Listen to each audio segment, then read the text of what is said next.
Kapag nagka-pera ka, ano gusto mong pagawa sa mukha or katawan? Makain ako pa. Hindi, actually kahit naman wala kang imperfection. Ako? parang may gusto ka lang Papagawa? Kasi wala kang magawa sa pera mo. Wala. Tapos tanong mo na rin mo Wala eh. Wala kang isip. Papabrace siguro. Brace. Pero parang... Ito. Pero parang cute naman. Parang okay naman. Mahal ka naman ni Kuya ni Sir Anthony. Naubos ako mo. Kainis! Bakit?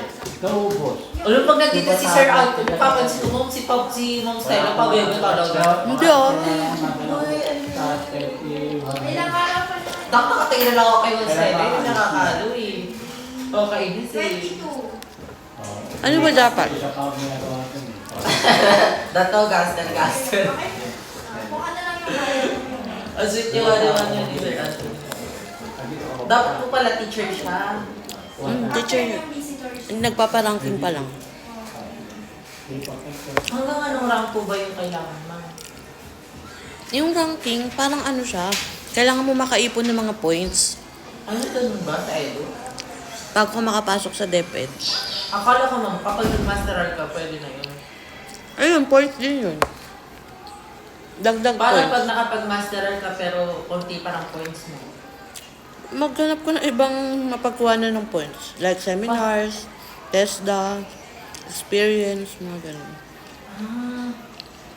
Kaya pala yung mga teacher namin, ang daming sinasabi na na-experience na ganito, ganyan. Kasi points pala yun. Parang requirements sa kanila. Ang galing mo. Nakakailan na siya, malapit na siya. Hindi ko pa alam eh. Parang ngayong May pa lang niya malalaman kung ilang points na siya. Kasi ipapasa niya muna lahat ng requirements, tapos parang tsaka pa lang malalaman. Saan po ba siya magtuturo? Kung saan may opening. Hindi ko Ay, alam kung po. saan may item. Pala. Ano po, elementary ba? Elementary yung course niya eh, content courses. Anong subject mo? Wala. Ano, elementary. General? Mm-mm. In general siya. Parang mas mahirap yung general. Ang lata aralin.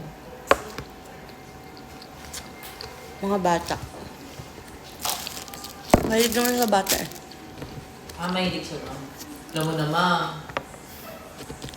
Di ka na nagsusuka, ma'am? Sayang. Nagkaroon na. Alo, ano ba yun? Parehas lang kasi yung ano. Halos parehas lang. Yung sintomas ng magkakaroon tsaka yung magbubuntis. Ay, kaya di mo alam. Kung buntis ka ba or niladagdagan. Prepared naman na siya, Ma'am Vincent.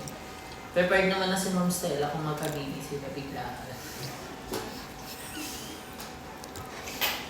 Pwede na yan si Mom. Ready na yun sila. May ano na yun, may life insurance na agad yung anak niya, di pala pala. Mm. 1M. HR ba naman yung nanay? Lahat ng benefits meron ka na agad. Baby ka pa lang. Tapos ang ganda niya naman dito, makikita mo siya palaki eh. Katulad ng dito. Ewan ko sa plano ni Lord. Siya na bahala dyan. Problema niya na yun. Sino si Roy, ma'am? Lord! Lord! Dami mo pa si Roy. Sino si Roy?